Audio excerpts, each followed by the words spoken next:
Hey, Cindy, how you doing? I'm great, Paul. How are you? Good, good. Welcome back, everybody, to I shouldn't say welcome back to episode 3. This is the first time you're seeing episode 3, but welcome to episode 3 of Mission Control, a nonprofit that talks to nonprofits about developing the mission and doing the mission. They're doing the minions, but doing the mission and such. And so I'm here with Cindy Kangas, and she's here to talk with me, with Cristo Rey, and a special guest that we have joining us as well. So, Cindy, today we're going to be talking about collaboration. Right. So, and it's collaboration with different nonprofits. Right. In your world, how have you saw collaboration and how that collaboration is different from the for-profit world and such like that? But with other nonprofits, what are your thoughts on how that synergy develops, works out, stuff like that? Yeah. So I always like to say at this point, stand back, big picture. So usually something like this, the collaboration usually happens when two parties come together to support one another because they have a common mission.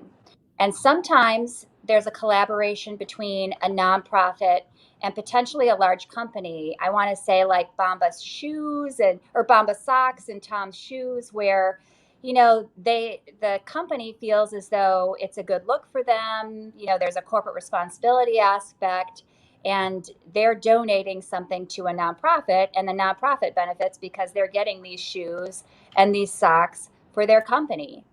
And sometimes there are partnerships between two nonprofits.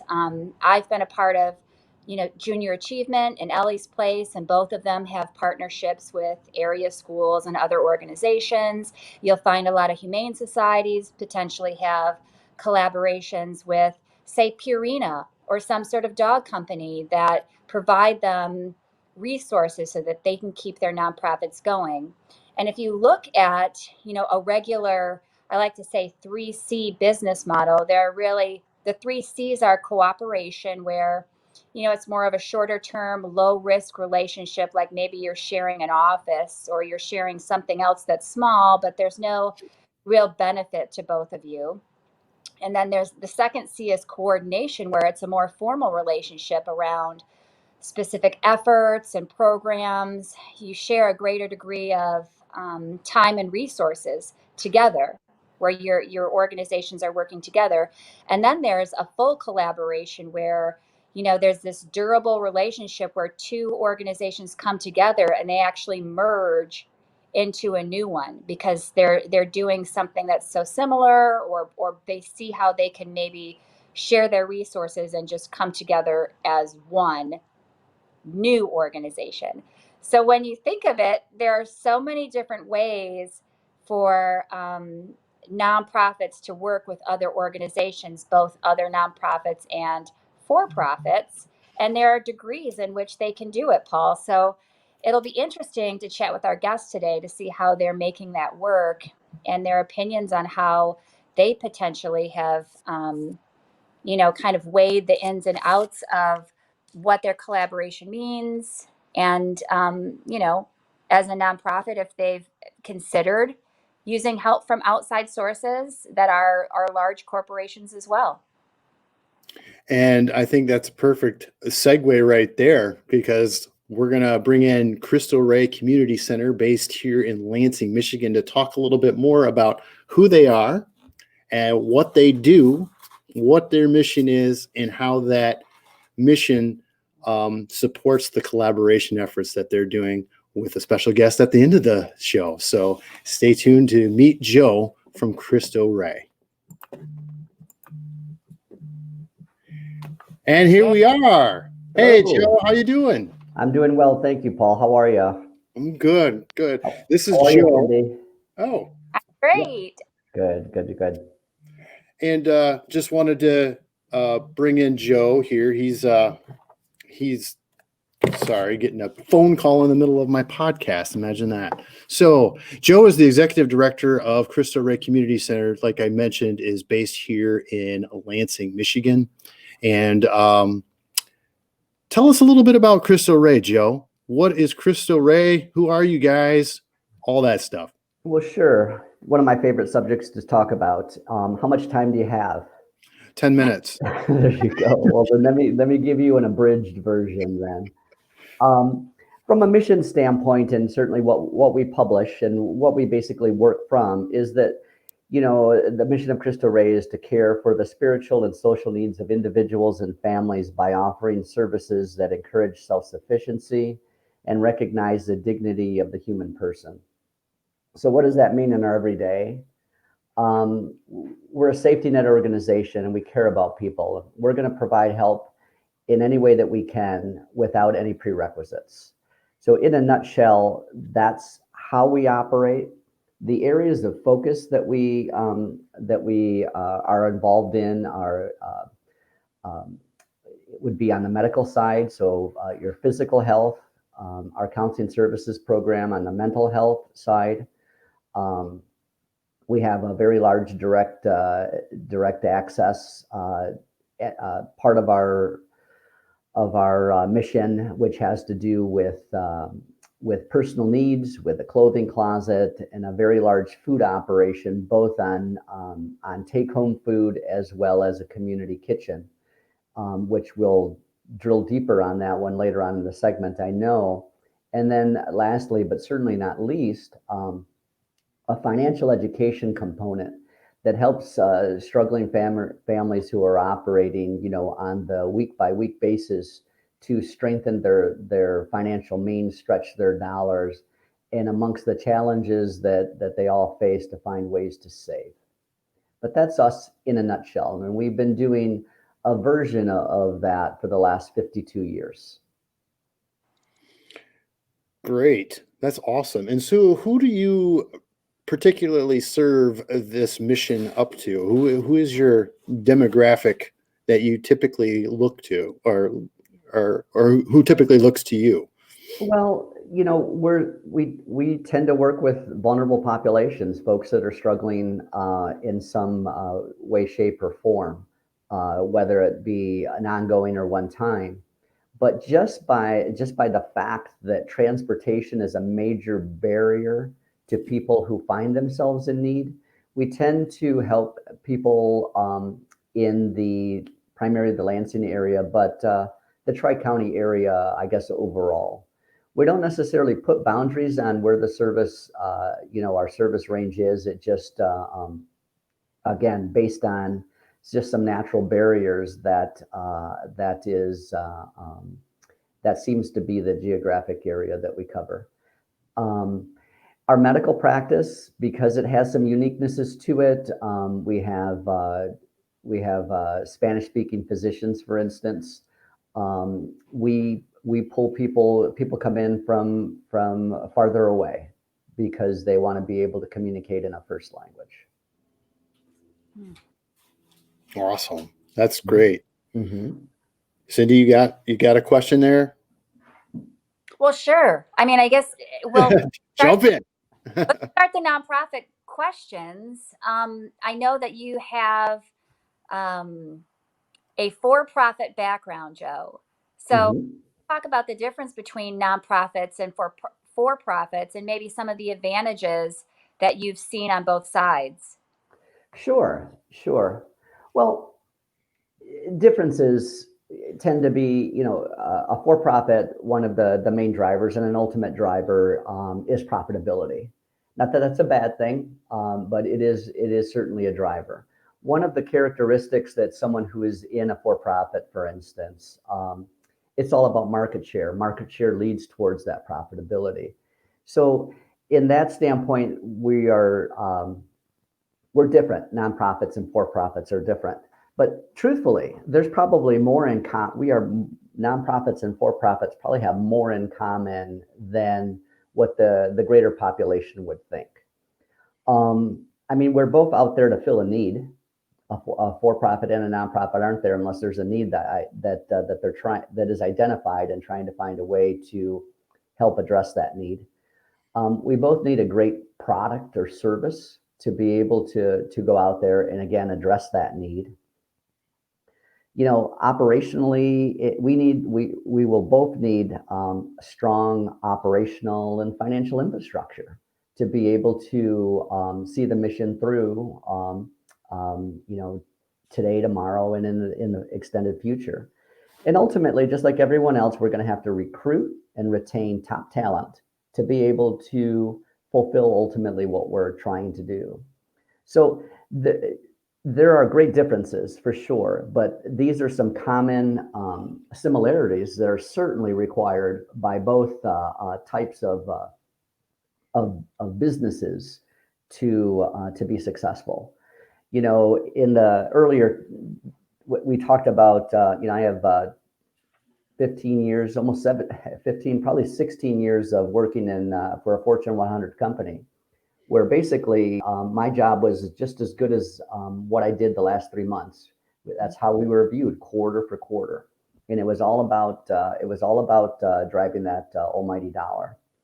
In the nonprofit space, of course, we're fortunate that we don't have to look at things like that, but we have an equal but very different pressure that we operate on that nonprofit space, is that we have people, humans, who are counting on us. And we have to find every way, every day, to make sure that we're helping, meet that need. A responsibility, a huge one that nonprofits puts on our backs to be able to do. But again, a lot of differences. I can drill down on any one of those if you'd like, but spending time in both segments helps me recognize the differences and also see a lot of the similarities. Coming into this, my role 7 years ago here, it was a shocker to see again the levels of differences, and yet the levels of things being the same. However, how the outside community and others saw us in ways that just, for me, boggled the mind. Well, let's talk about that a little bit. How easy, or maybe not easy, the transition was to go from the for-profit to the nonprofit, and also how did you land on doing the job that you're doing with Cristo Rey? How did you choose this nonprofit to move into? Well, I think we've touched on the story before. For me, I think the nonprofit chose me.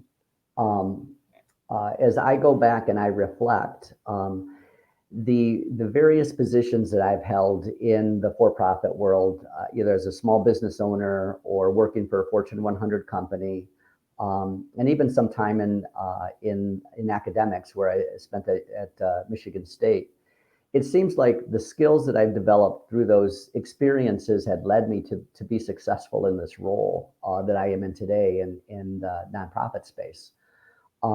So I think I guess my experience led me here. The early days was really quite interesting because I really didn't understand to a level of how thin a nonprofit ran, with cash reserves, with the amount of people, the tasks that individuals were responsible for, the level of responsibility that was placed on someone, like right away. It boggled the mind. The lack of, in some regards, training to do a role effectively. Those were the things that stood out initially, when I first came into play. I think what served well with myself coming into the nonprofit, however, were some of the best practices that I picked up from the for-profit, is really drilling down on financials, being open to negotiate and feeling comfortable negotiating. I spent a lot of time getting on the phone with current grantees and renegotiating agreements that we had, or calling people out on some of the restrictions that that they were placing on our organization, and calling to question the fairness of why they were asking. So yeah, I saw a lot of differences, some that were hard to get over, some that I needed to modify quite a bit. But then lastly, some of that for-profit background certainly helped start developing or putting together the cornerstone to strengthen this organization now that I've been involved with for the last 7 years. That's awesome. And so one of the things that we're going to be talking about today is the collaboration with other nonprofits as part of what you've done as part of your mission. And obviously the name of the show is Mission Control. And so how is the collaboration aspect, before we get into the segment with the guest, is it similar as the for-profit world, in the nonprofit world? I guess by definition, yes. On paper, yes, but in reality, no. Jack Welch was the famous CEO of General Electric, and he holds today still the streak of consecutive quarters of demonstrating profitability quarter after quarter. A mindset that he operated in is that any of his lines of business at GE were either going to be number one or number two in the market share. And in order to do that, he basically had to operate in a very ruthless mentality. The corporate world had some very colorful names for Jack Welch in the time and how he operated, which I'm not going to get into here because some of them are actually quite crude. But the thing is so from a shareholder value, the guy was great and people saw him as great. So, and believe me, him from collaborating outside of his organization, no, that didn't happen. How collaboration worked in that setting was acquiring the talent of his competitors to learn to gain inside advantage. So in a lot of cases, that's how collaboration could work in some regard to these very large competitive corporate environments. And though Cindy gave some great examples early on in the show about corporations that through their corporate giving have come together and partnered, and I certainly applaud that effort, then that's a wonderful thing. It's a lot more rare than it should be. Mm-hmm. But I think in the for-profit world, it's much more challenging to be collaborative because in their minds, the size of the pie doesn't change. So the more collaboration that they're doing, they're actually giving up a slice of their market share or their profitability. Because nonprofits aren't at the end of the day looking at profit.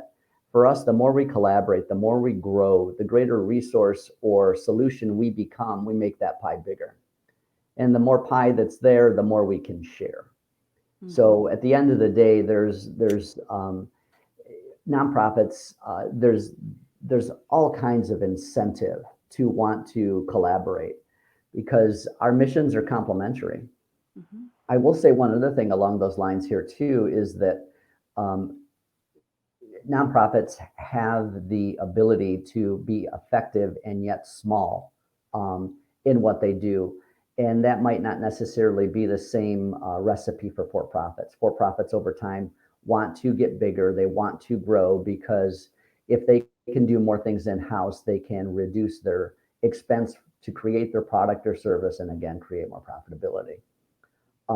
For us, as nonprofits, we can be collaborative, so we can still put together or come together and make a great solution and not worried about having to do everything ourselves because we have other partners that we can rely on. And with that, I think we're going to bring in the final guest, and it will be awesome to hear her response to that collaboration as well. So stay tuned after this. And here we are. We're back, and we're here with Michelle Lantz, the Executive Director of the Greater Lansing Food Bank. I hope I said that correctly. Is that perfect? Okay. All right. And you're the Executive Director. I didn't mess up the title either, did I? CEO, but it's the same CEO. thing, right? All right. No problem. Whatever. You forgot to add extraordinaire at the end. Oh, stop. No. Maybe that's the E of the CEO right there. I think that's the case. So before we get started, first of all, thank you for joining us, Michelle. We really appreciate you jumping on this as Joe's special guest in the collaborative sphere. But could you just tell folks who don't know who you are, what the Greater Lansing Food Bank is, a little bit of your mission? Yeah, I would love to. So our mission is very, very simple. Just to make sure people don't go hungry, right? We want to make sure everybody has food on their table who needs it, which has, of course, become more difficult in this pandemic year. But the food bank, our food bank here locally covers 7 counties in the mid-Michigan area. So we have about 9.5 million pounds of food every year that we distribute out to the region. Most of that is through agencies like Joe's Cristo Rey, who are serving on the front lines. So the Greater Lansing Food Bank is really the region's warehouse and distribution center for tons and tons of food that can come into our region at a very reduced cost, so that we can get more food out to those who are in need at a cheaper rate per pound, actually. So we do like mobile distributions that you see on the news right now as 500 cars at a time come and line up. And things like that. But the majority of our food actually goes out through agencies like those, right? People who are serving people then on those front lines, or either in a pantry form, or like Joe said, they have a kitchen that they actually serve meals out as well.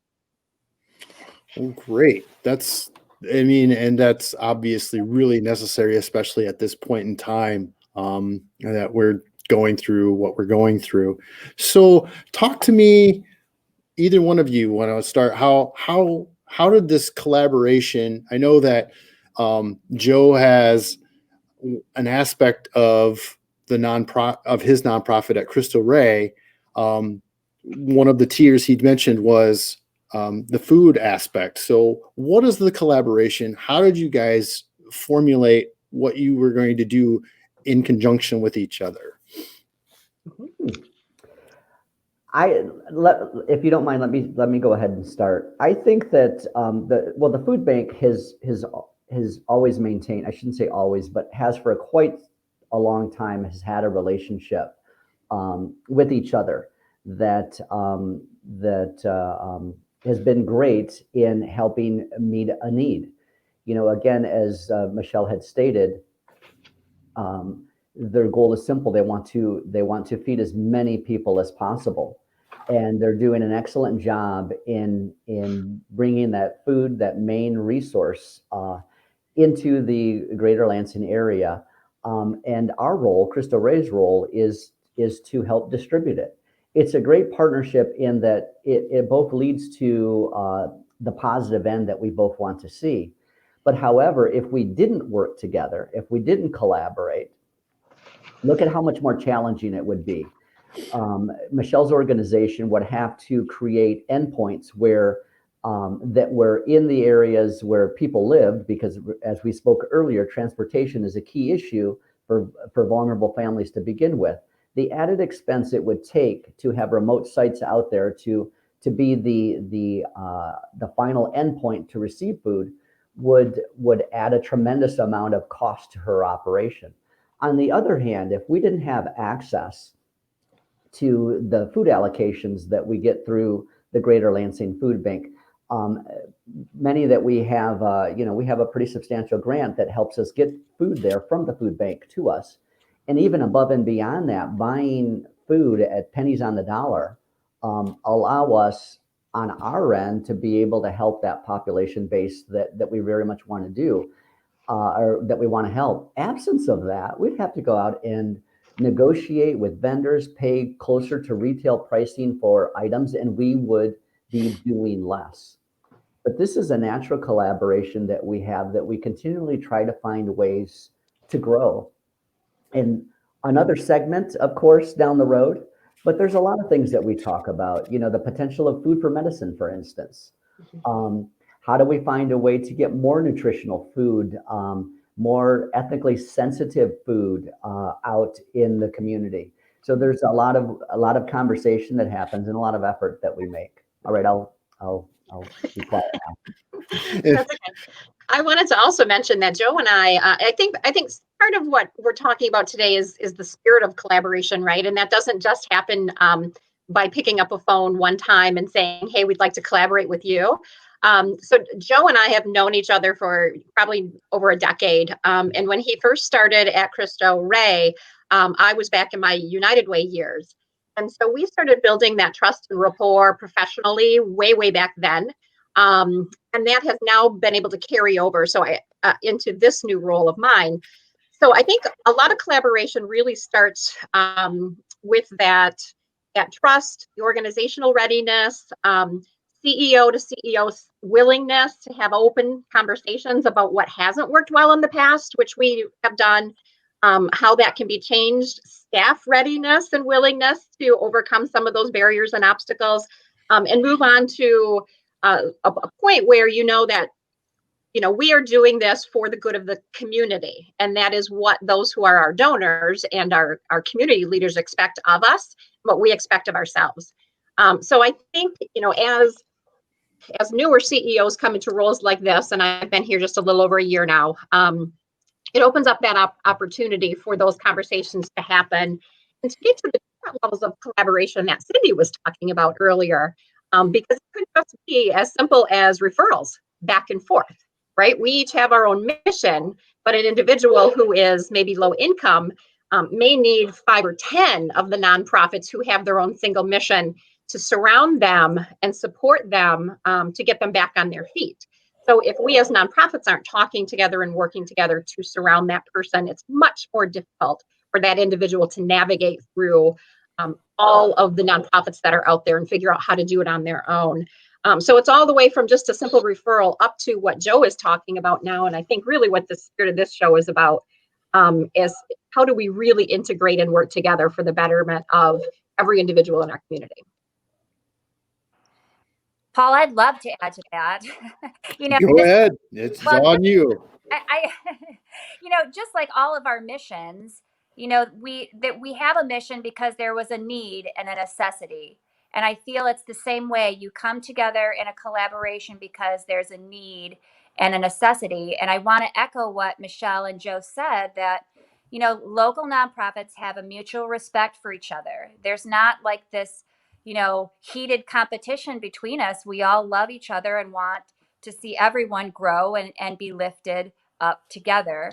And I personally have toured one of Michelle's facilities. I've toured Cristo Rey, and I have a great respect for what they do just because I've seen it firsthand. I've seen the people going in and out. I've seen the workers working behind the scenes, and I think it's amazing. And one of the best ways I would encourage people to learn about both of their organizations is not just to look at their website, but to consider volunteering and asking for a tour, asking for what happens, what behind the scenes, because they're just kind of giving us a little taste of what they do. But it's someone that knows a little more about it and has seen behind the scenes. It's amazing. I can't sell it enough. Both of these humans are great, and so are the organizations they serve. And I want to tag on to a little bit more of something that you mentioned, Michelle, in the last thing that you said about you're new in your position. You just arrived there, and 6-7 months later, you have a pandemic, but do you feel that your time with the United Way helped you really be able to use that experience to develop these collaborative aspects with other nonprofits? Because I thought that was really a key thing that you mentioned there. And you being a new executive director, but segueing what you knew before into where you are now? Yeah, I think it did 100%, right? United Way is one of the most collaborative organizations we have in our community because they are made up of collaboratives. It's themselves, right? All of the nonprofits that are a part of their network, and just simply what they do in the community to pull groups together for whatever need is happening at the time. So surely that experience, and then all of the people that I was able to just get to know in the community at United Way has been helpful for me in this new role and in opening doors, I think, too, to those collaborative conversations that we're able to have now. So yeah, I do think that was helpful. Like I was saying, Joe and I have known each other for a long time because of that, role, the same thing. So it was easier for me to pick up the phone and call Joe and say, hey, how do we do this work better together? We started those conversations, like he was saying, about addressing chronic conditions by, food inputs for those folks. And so that'll be a partnership that we'll be launching hopefully in 2021 if other things settle down, and making an impact in a different way than we normally would, simply because of the relationship that we have professionally.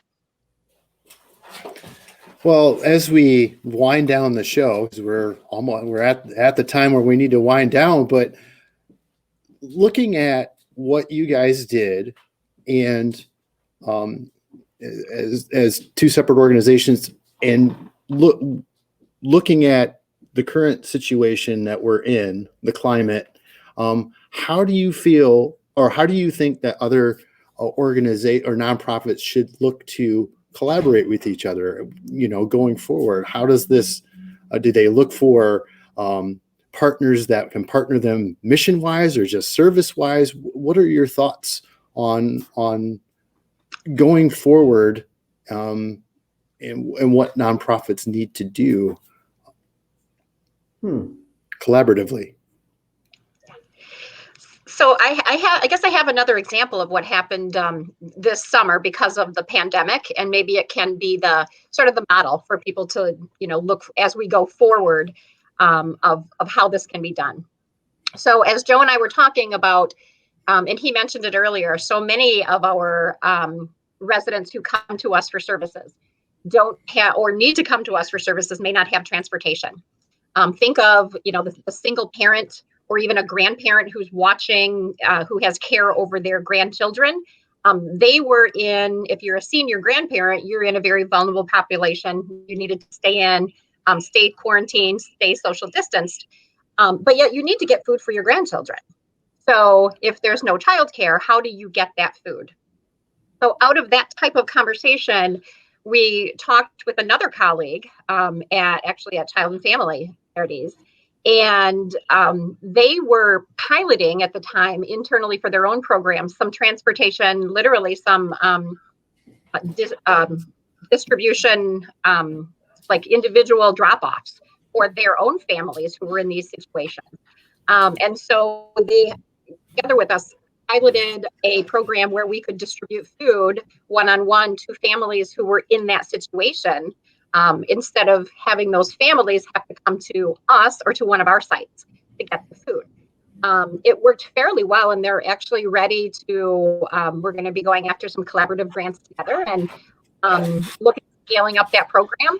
So, out of a need that an individual organization might have, instead of trying to solve it all the time by yourself, I would just encourage you to reach out to others in your network and see if there's any, like in this case, pilot program going on that I wasn't even aware of. But through those conversations, we found it out, and we, are starting to solve that specific need. So it's literally just having the conversations once you identify a need and troubleshooting together, in my mind. Joe, I don't know if you have any additions to that. Yeah, and that's such a wonderful example, and yeah, absolutely wonderful example of the importance of networking. And actually, because the way that you preface the question, Paul, it's like, how do you choose in that networking effort? How do you identify? In some cases, I think we can be a little bit more open or liberal on it than one would think, because we really should, nonprofit leaders and at various levels should talk to each other to really understand each other's value, to learn more about each other. I can tell you that pretty much with every tour that I've ever done at the center, it always at some point ends with, I had no idea. I had no idea that this occurred or that occurred or that you could do this. I think it's very important for nonprofits to understand each other's value. Very important to do so. And we as nonprofits, once we have a good understanding of each other's value, we need to promote each other, openly promote each other and openly share.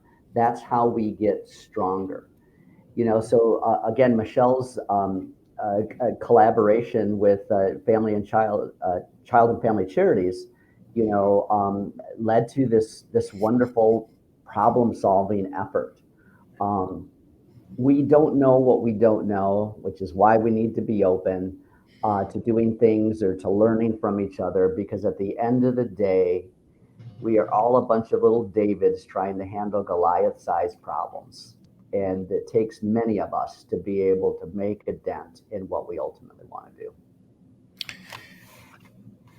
And I think that's a show right there. Thank you guys very much for joining us on this episode of Mission Control. Really appreciate you guys being part of this and part of our journey and trying to tell these stories and share the good that's happening out there in the nonprofit community. So thanks for coming. Appreciate it. Thank you.